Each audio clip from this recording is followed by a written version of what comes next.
Hi everyone. Firstly, happy Mother's Day to you all. I'm Fizza Abbas from Karachi, Pakistan, and this is the first open mic that I'm conducting to offer a platform to poets, storytellers, comedians, and creatives from all walks of life to share their work with our audience. So let's get this started. We are good to go.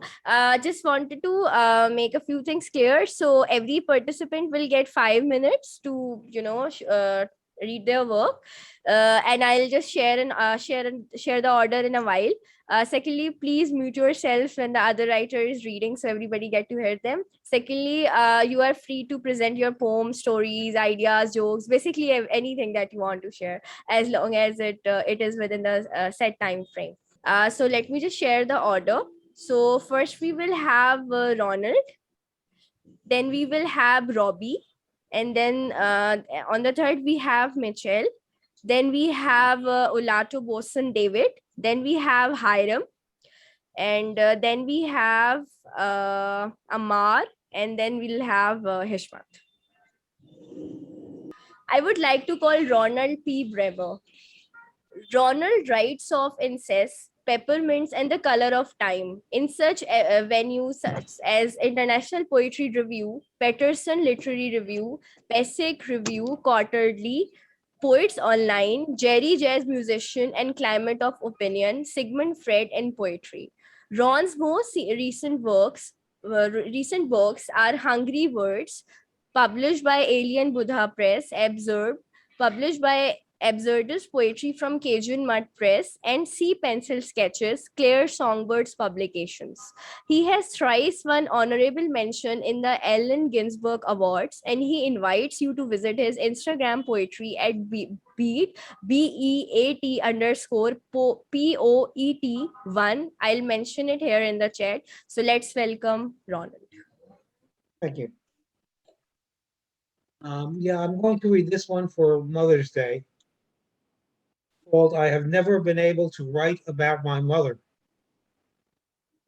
I have never been able to write about my mother. It confounds me because I was closer to her than to any of my siblings or to my father.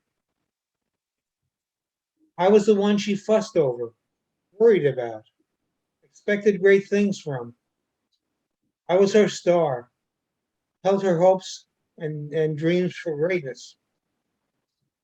My father, who kept mostly to himself, would sit with me in the mornings before my school and his work, but rarely offer a nugget of what he was thinking. But Mom was an open book, a woman you laughed with and cried with. Someone might say that such was my dad's Scottish ancestry versus Mom's Italian ancestry. But other relatives on my father's side were quite garrulous. Others on my mother's side were closed-mouthed. And yet I write endlessly about my father, about his hard life and hard roofing work. I explore his insides, his fabulous artistic abilities, the songs he loved, his interests. But my mom, as much as she poured out her love to us, as much as she devotedly questioned and answered with us, I can't come up with anything to write. I only know two of her favorite songs. I should be able to write of her early life in the railroad rooms of the apartment building owned by her non-English speaking immigrant father, whose odyssey I've been able to get on paper, but not hers. I should cover the lonely time with her infant son, my oldest brother, Art.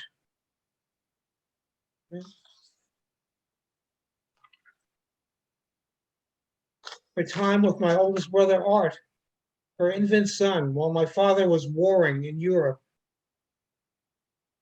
Or the life at home, while her children were at school, and she spent her days cleaning and cooking and kibitzing with her sisters in the same suburban town. The boredom or economic necessity that drove her to seek part-time work. The heart attacks that changed her life drastically and forever. The unhappiness with the house that she was stuck in for 30 years and her unfulfilled desire to move.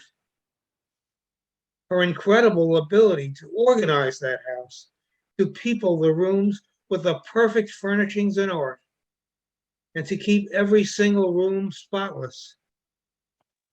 That last thing being the thing that defeats me so badly.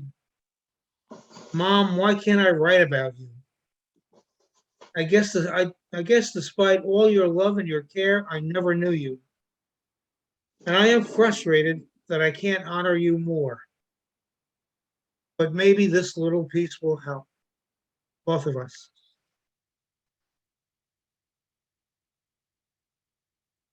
And is there any time left?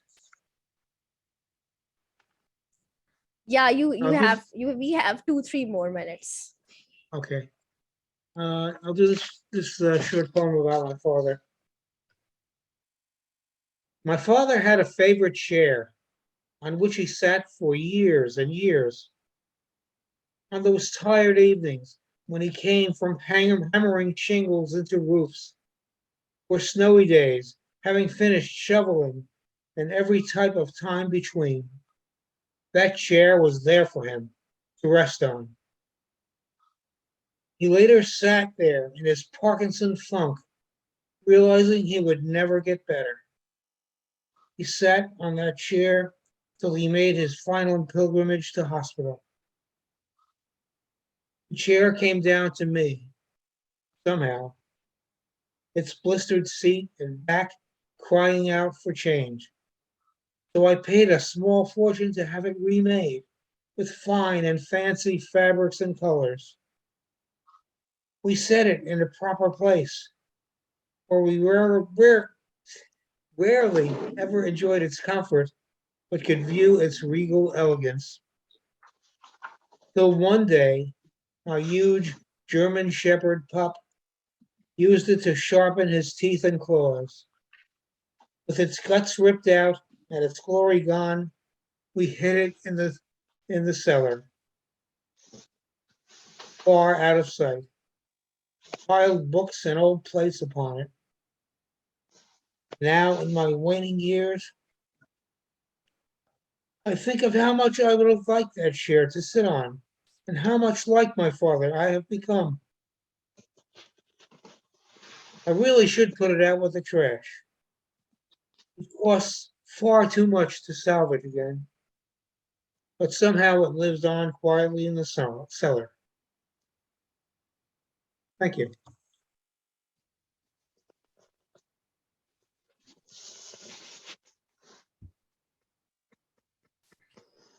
Thank you so much, Ronald. It was pleasure hearing you.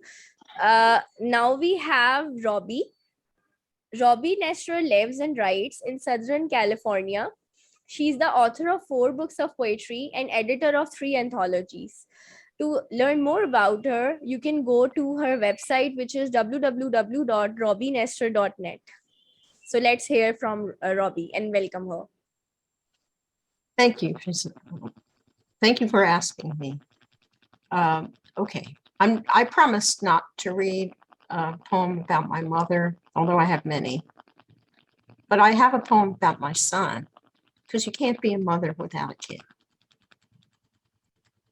So this is letter to my son. How could we know at first that anything was wrong? You were the only baby we had cared for up till then. When you cried for hours at a time and couldn't stop, despite our efforts to appease, to feed, rock, bathe, and change, we thought this must simply be the way of babies, the part that no one mentioned in the books. And after all, you were so perfect. Dark eyes, fringed as a flower, starfish hand displayed in my palm. But as you grew, terrible too went on for years. You wouldn't eat, seldom slept, bending nature to your will. At first, the doctors found no problem. Sometimes I wondered if we might just be imagining, hoped it was so. I would watch you race around the house, your face almost a double of my own at 4 or 5, superhero capes streaming behind a paradigm of movement. Sometimes I'd hold you upside down just to still you for a moment, and we'd both laugh and laugh at that vain gesture. And sometimes your rage would suddenly surprise me when a favorite game had to end, or the bath had grown too cold, or my energy would simply flag. Where did a child that small gather all that strength? Running wild at home or at the playground was acceptable, but elsewhere, things were harder for us all. Teachers and doctors tried to tap that ceaseless energy to make you feel. Green apples sweetened on the tree, mellowing with time, and so did you. And yet, I wouldn't have you other than you are. Let the world absorb your energy, and your will bend others always toward the good. What seems to be infirmity can prove a gift.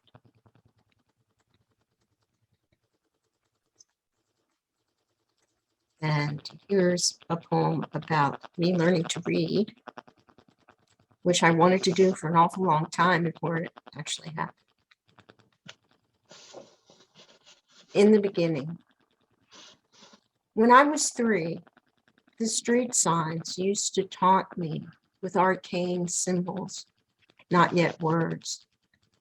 I knew that if I studied them, they would open sesame the world I dreamed about, the one in books.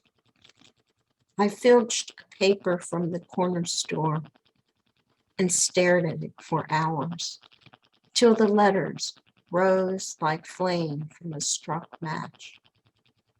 It was years before some kind adult taught me the alphabet. Instead, my father took the newspaper away and punished me for stealing it. Later, every week, I'd borrow 10 books from the library. I couldn't wait to open them. My mother thought that children ought to play outside. I hid out in the car, sat silent on the darkened cellar steps, a stack of books beside me, Prometheus savoring the danger, hoarding the stolen light. If I have time, I'll read one more. Fizza, do I have time? Yes? Mitch is shaking his head. Yeah, you have time. Okay. Wind. Wind used to be a god, many gods, deities devoted to all directions, all points on the map.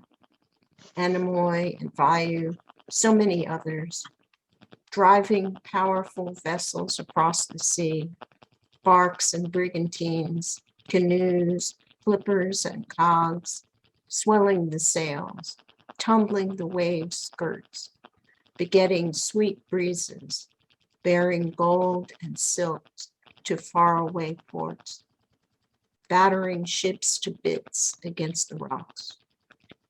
These days, the wind has lost its employment, has become a feral dog, yellow as dust, turning over trash cans in the alley, herding tumbleweeds into the street.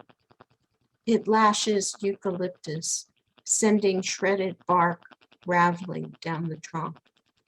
It shakes the leaves, shouts like a drunken reveler. Then it pipes down with only a branch or a fallen oak to remind us what wind can do, how it can pick up houses, reduce them to sticks, shatter windows and doors, take down a town, douse it with seawater until it drowns. Thank you. So next we have Michelle Toews. Michelle Toews is working from Manitoba Boreal.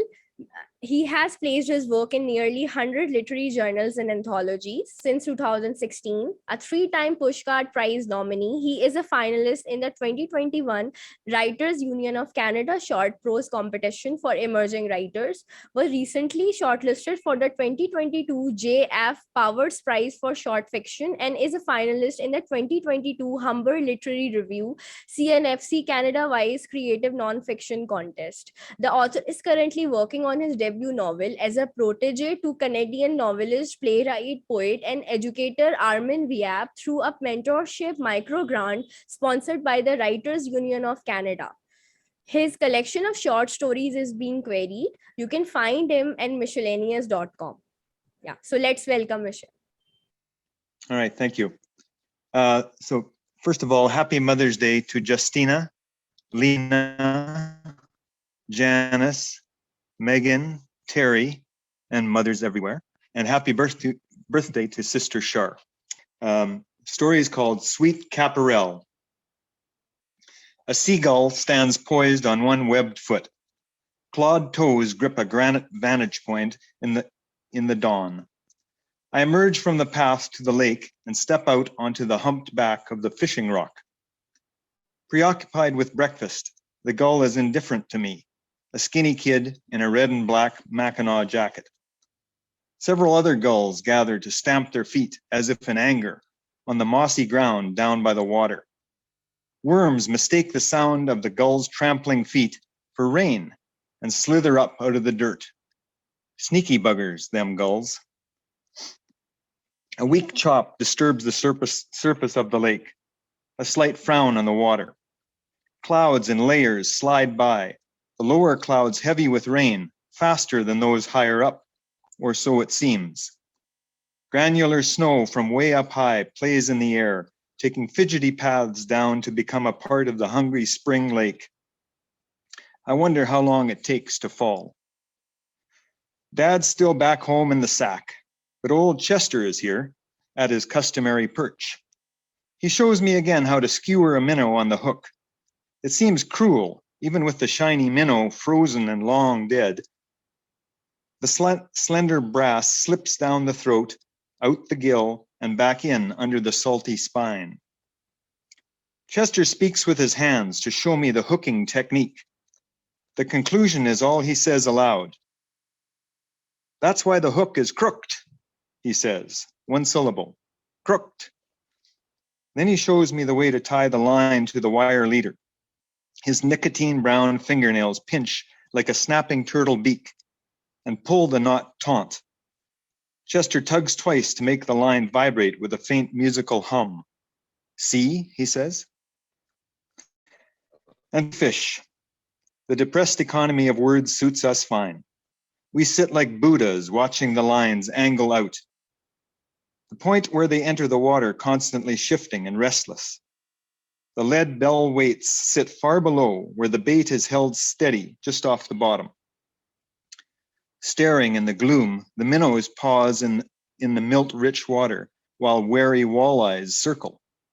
Our rods nod above them like jazz lovers, keeping the syncopated beat of the morning chop while the wind conducts. The sky slowly brightens. If you stare at a rod tip too long, it goes in and out of focus. Then you close your eyes and a negative image of the tip is projected on the back of your eyelid, a monochrome memory that slowly fades to black. Smoke curls in the air and invisible hands pull it apart. Chester puffs hollow-cheeked on sweet Caparel tobacco. As he finishes one cigarette, he rolls the next. His fingers look like bratwurst, but their work is adroit. The tobacco smoke reminds me of the city. It smells like summer visits to Winnipeg, where I waited in the bus depot until I spotted Auntie Cheryl through the haze, her sparkling eyes and dimpled face. Want one? Chester asks with a roll-your-own bobbing in the corner of his thin-lipped mouth. He is an unexpected confederate, with me only 15 years old. I'm small for my age, have not grown out yet. How do you make them? I say. Chester reaches for the pouch and the pad of rolling papers tucked into his parka. Casually efficient, he taps loose tobacco on a square. He twists, licks, seals, then slips the finished cigarette into a breast pocket for later. I catch the scent of the moist, unlit tobacco, and I breathe it in. It's something like fresh raisin bread, right when you open the bag. I stare at his hands where the dirt is caked into a roadmap of tiny interconnecting cracks. The look of it is like those pictures of hennaed tattoos in the National Geographic, but wild and random. It's from Chester's world, one of old friends and dented pickup trucks with their hoods tilted up on the shoulder of the road, of full stringers and ducks banking in from flight, wingtips whistling. Now you, he says. He hands me the pouch and papers. I glance towards the path from where Dad might emerge to check on me. Chester's eyes understand, a knowing look from a knowing face. He lays down a round-edged silver lighter beside me with a tinny click. I copy his technique, roll the cigarette, and lick the glued edge to finish. Just then, my fishing rod twitches. The line draws a sudden tiny wake where it pierces the surface, a pencil mark on the slate top of the water, soon to disappear. I jump to my feet and scramble down to the dark edge. As I reach for the bucking rod, my runners skid on the lichens atop the rock surface. Catching my balance, I hear Dad's big voice behind me, followed by Chester's nonchalant reply. Struggling to keep the line tight, I balance with one leg straight back. Then I brace and snap the rod to set the hook. I glance back at the two stocky men. There is the cigarette I dropped. The twirled white tip shows from beneath the toe of Chester's rubber boot. The lighter rests nearby, hard to miss. Oh boy. I study Chester's eyes, I study Dad's eyes, but they give no clue. What did he see? I turn back to the fish and reel it in. A minute later, I climb up the slope with the quivering pickerel in my ice-cold fish scale. I don't know what to say. Chester sits with a crooked smile on his face. There are crow's feet at the corners of Dad's eyes. He is amused, and he works his mouth. Breakfast, Mitch. Bring your fish, he says. He winks at Chester. We'll smoke it later. The end.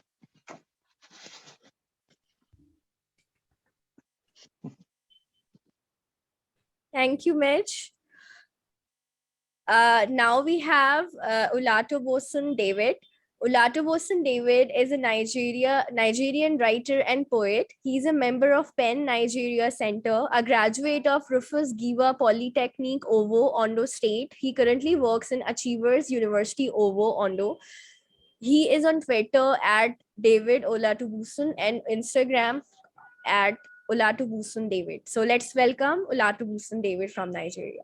Thank you so much. The title of my poem is Live Long, Dear Mother. Actually, my mother was born this month, and I wrote a poem for her today. So the title of the poem is Live Long, Dear Mother. The day wakes in the reminiscence of Eden. God is happy with mankind. Warmly, the sun shines. Wellness on the earth. Birds lives in glee, chanting the lullaby of a bird. The fish splashes, flashes in ecstasy. An icon of a caring heart is this day was given to mankind. The trees in their habit of praise, rustling and waving in appreciation of the invaluable gift. My soul joins also in the praise of God, the eternal creator. The day is filled with the blessing, each moment saturated with the breeze of long life. Every single count of work clock gives peace and fitness. For 1,000,001 angels are coming from the seventh heaven to the land of the living, bearing good tidings of God's blessing. Just for you today, sweet mother. Your presence with us, mother, is an emblem of God with us. Your presence is a life. Your presence is my inspiration. Your presence is spring that outflows wisdom and greatness. from where my thirsty soul drinks to satisfaction. Live long, dear mother, and know no pain. Thank you.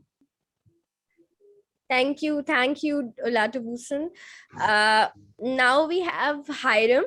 So Hiram Larew lives in Maryland, USA.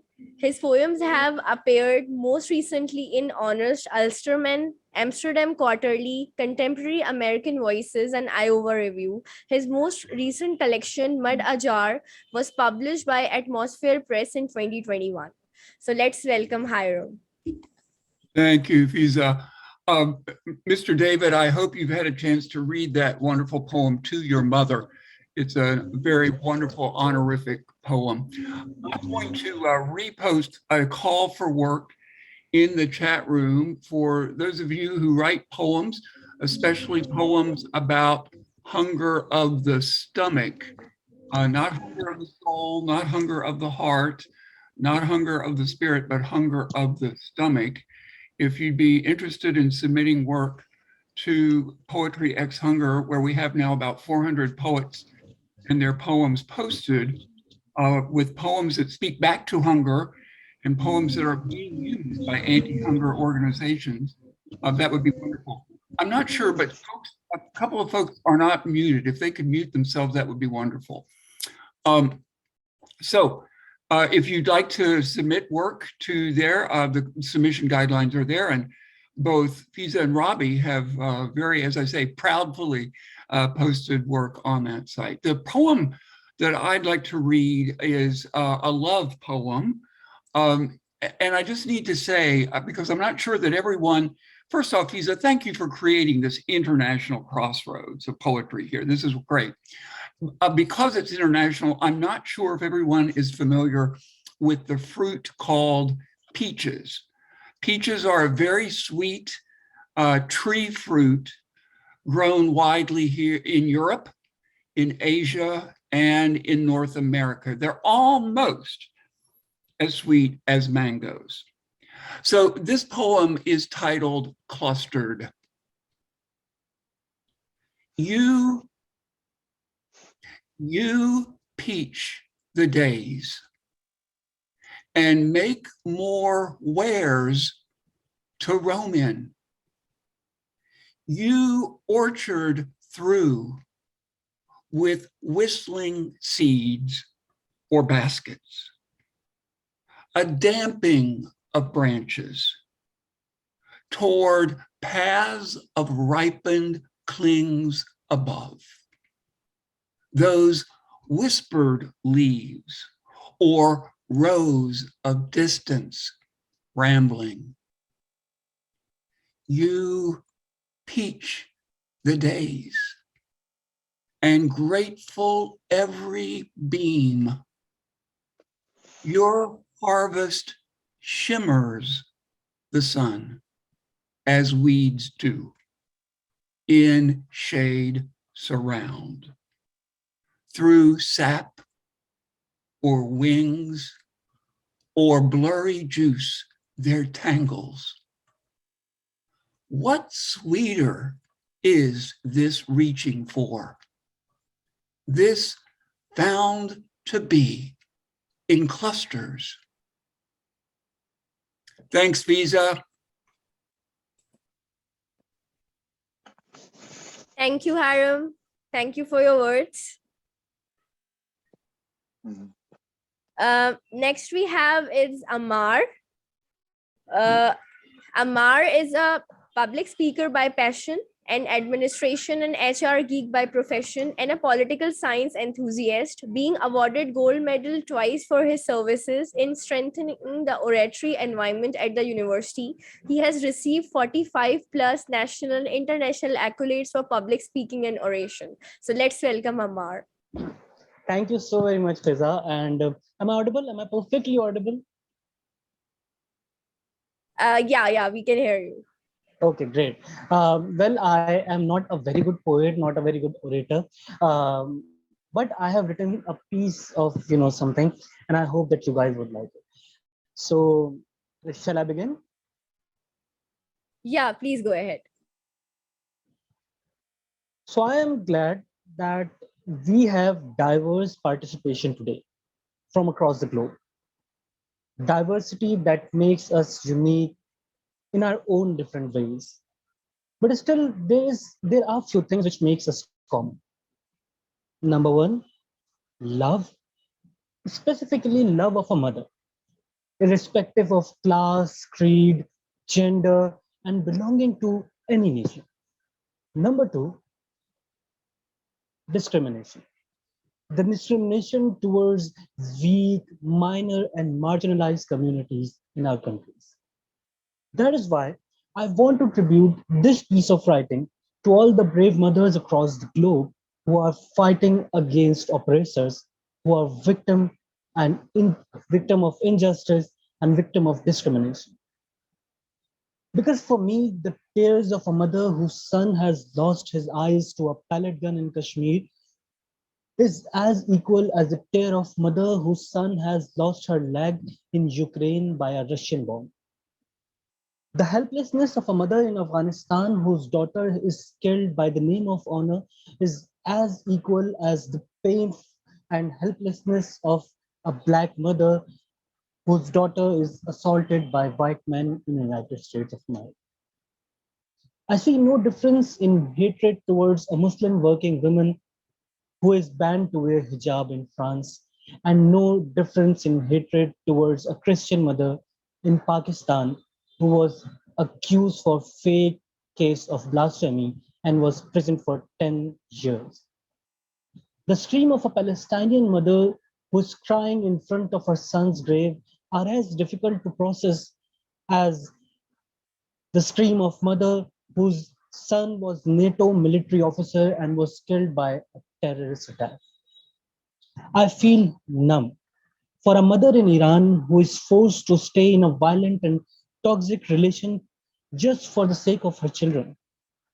And I see the numbness of an African girl who is forced to marry at 13 and become mother on her 14th birthday. And I know that the mother in the East who goes out to earn bread and butter is in the same danger as the mother in the West who goes out and who fights for the same wage. I see that all mothers are facing discrimination. And there seems no ending. So here on another Mother's Day, let's be the voice. Let's be the voice of resilient mothers. Let's be the voice of Nirbhaya's mother in India. Let's be the voice of Afia Siddiqui's mother in Pakistan. Let's be the voice of George Floyd's mother in the United States. Let's be the voice of thousands of mothers because motherhood knows no boundaries. Thank you.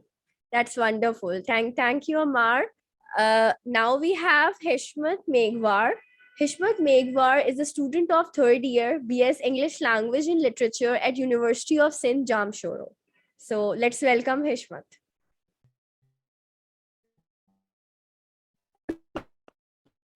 Please take it out. This part is not recorded. We can't hear you, Hishmat. Hishmat, once you are done with internet and everything, then please message me, so I'll have you on board again. So meanwhile you can fix the issues. I want to read one of my poems, if if we have time. Yeah, so I just want to introduce myself a bit. So I'm a writer based in Karachi, Pakistan, and my work has appeared in more than 90 journals, both online and in print, including Beltway, Poetry Quarterly, Ink, Sweat and Tears, Poetry Village, London Grip, and elsewhere.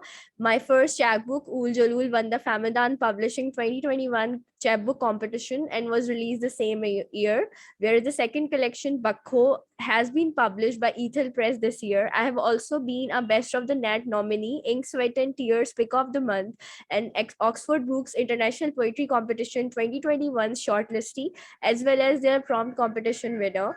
Besides writing, I run an interview series for writers on my YouTube channel. You can reach out to me at Fizza Writes on Twitter.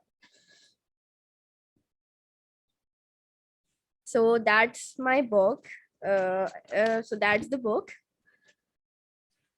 And I am not going to read any poem with regards to Mother's Day because I recently lost my mother. So it's a bit emotional thing for me. So I want to read something that's not directly related to that. So the title of my poem is Words. It always hurts when you have to seek the permission of your words to express your emotions completely, as they look at you with a condescending sneer like an old granny who, while sitting on her chair, nitpicks everything you do, tells you the stories of her past, respects you, expects you to learn a lesson from them so that she can feel the joy of an enforced relatability, the happy disillusionment of a reduced age gap, and the thought of overthrowing your mom's position by making the superficial bond with you. But when, after becoming the conformist daughter, you make a common mistake of choosing a boy for yourself, she raises her eyebrows and forces you to become vulnerable all over again because she loves seeing you unveiled. Do you still want me to love you? Words. The next poem that I'm going to read is called The Unburned Toast. A pale brown woman with an unkempt tresses walks along the pavement, the asphalt and concrete cracked with age, a barren thoroughfare of desires, a road to hell in the making. Her black eyes look around. The remnants of a half eaten apple look tempting. She hides it secretly inside her cleavage, a feeble attempt at a brutal revenge. Those once altruistic soldiers become mannequins. My poor Pakistani mother in a slum too has feelings, too has rage. They say, have patience, you will get the aid you deserve. Don't they know the toast has burnt and the jam is now wet? So that's about it from my side. Thanks, Fizza. I'm going to have to hop off. This is Hiram, but thanks for organizing all of this. And it was a wonderful chance to hear poets and writers from around the world. And maybe next time, Vishmat will be able to Vishmat will read. Yes, I also have to leave, but thank you. I echo Hiram in thanking you for inviting me and for the opportunity to hear all these writers from all over. My And- pleasure, Robbi and Hiram. Thank you so much for your time. Take care. Take care. Yeah, so we have currently we have 4-5 people. So do you guys have anything to read? Meanwhile, I'm just looking at my camera settings. I think there's something off with that. So please let me know if you guys have anything more. Olatubosun told me that he has a poem about war. So yeah, if you want to read, then please feel free. The stage is all yours, Olatubosun. Okay, thank you. War is a cause. When war approaches, miles away, it scuttles sideways like a crab, or creeps slowly, and slowly like a reptile with holocaust claw. A quick eye see, a smart eyes reads at distance. War, as you may think, is not the pandemonium occasioned by the action of noisy missiles, nor the havoc wrought by Satan II explosion. War is not the sporadic shootings, nor the rumbling grenades that makes the noble city a desolation. War is quiet. War is where the noise has died down and the murky smokes disappears from the sky to settle in the mind. And sundry sicknesses begins to creep upon the earth. War is where poor souls are left to endure the wrath of a ferocious hunger, where we remember our friends and lovers, but can never again see their faces. Then the soul wanders in the nostalgic part of peacetime, and we wish those cruel days never be.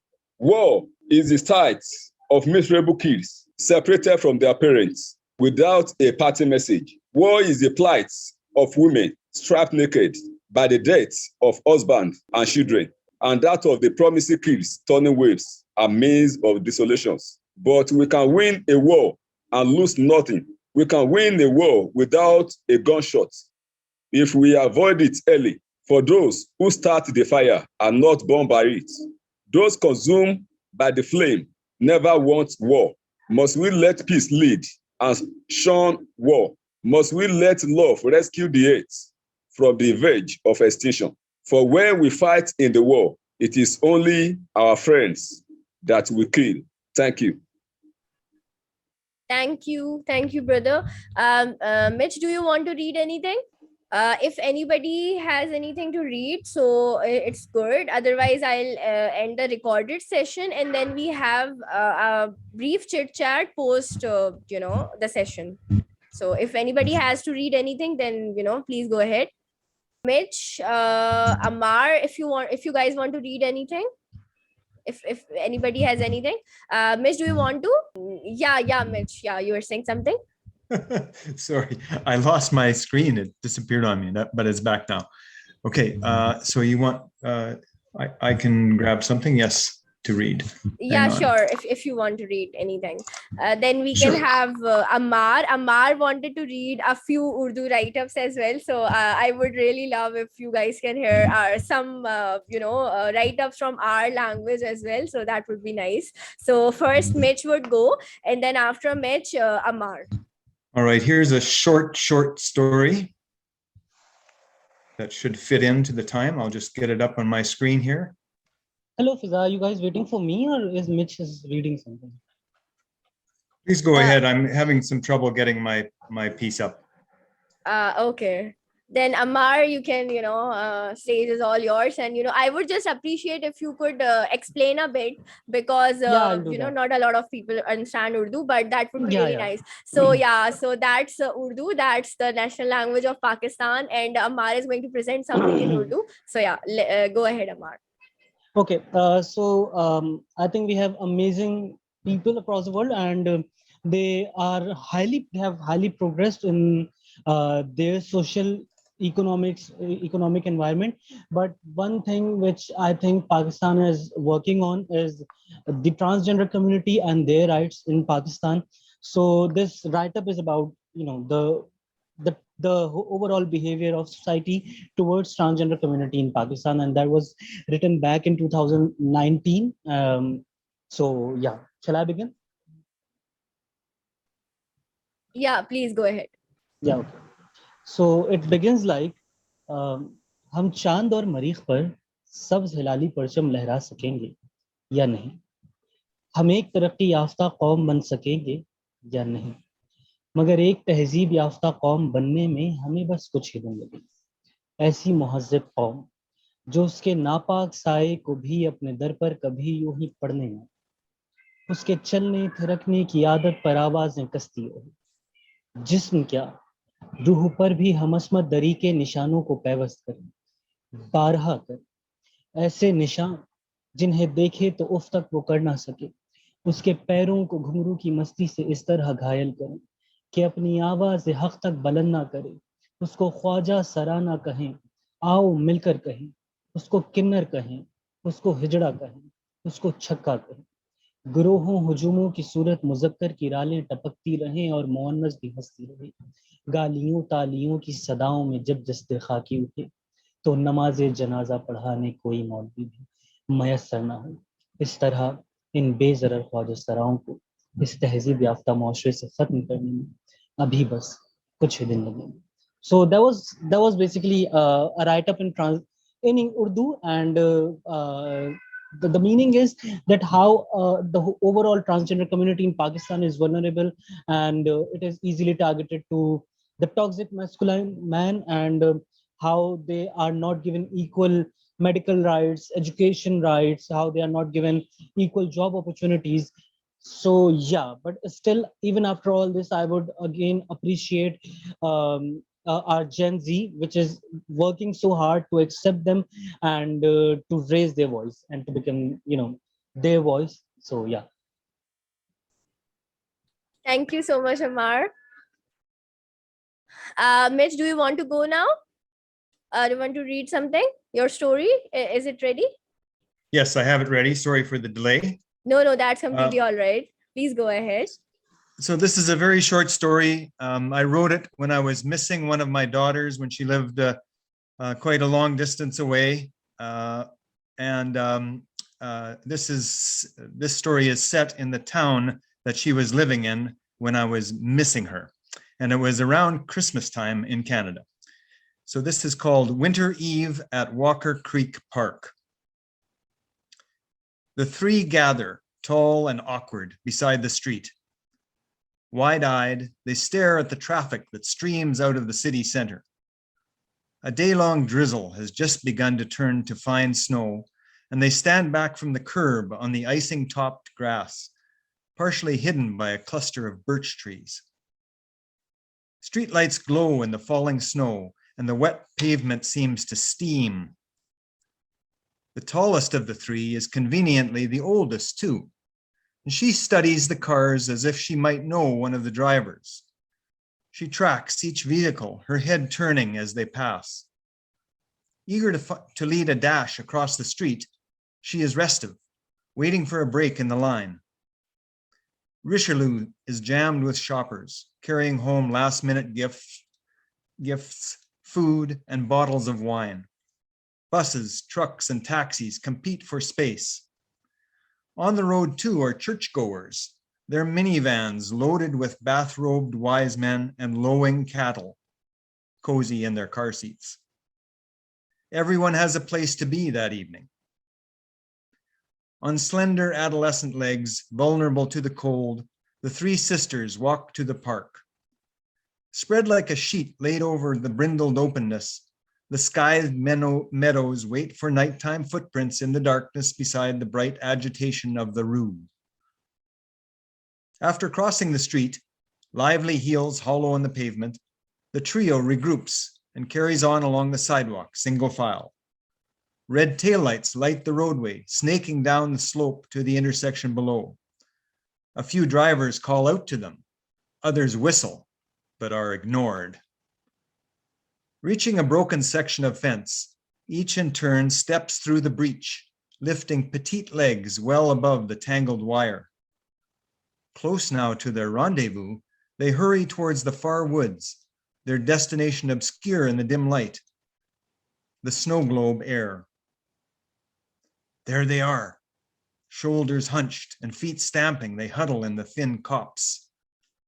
Their breath shows in drifting white clouds through the branches as they wait. Narrow, masculine faces and dark eyes are caught in the swinging strobe of headlights from Frontenac Drive as vehicles merge into the moving river of red. Eyes bright, the three young does hold their heads up to scent the males and then canter, forelegs high, across the sleety turf. The end. Thank you so much, Mitch. It was wonderful hearing you, and thank you so much for your time. It was amazing. Thank you so much. So I'm And now nice to meet everyone. Yeah, same here. So now I am turning off the recording session. Yeah, so I'm turning off the recording. Just a second.